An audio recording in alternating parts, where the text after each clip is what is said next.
काटूं कैसे राता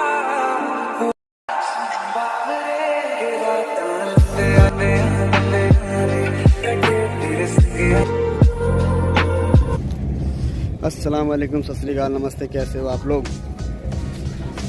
और सब लोग आप मज़े में होंगे।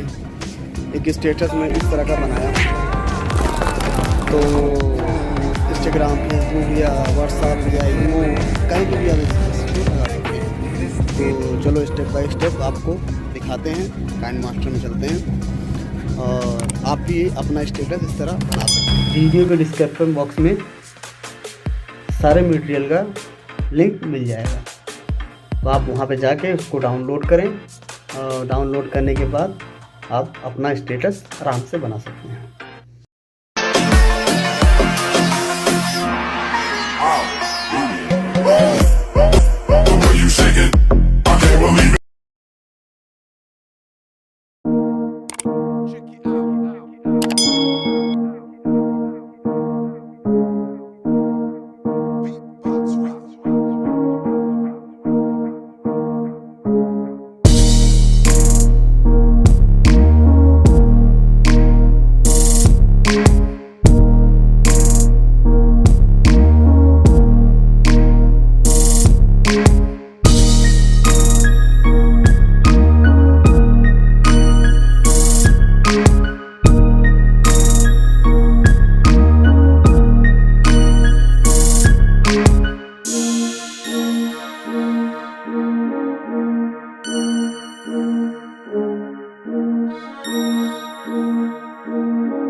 Sorry, it's DJ.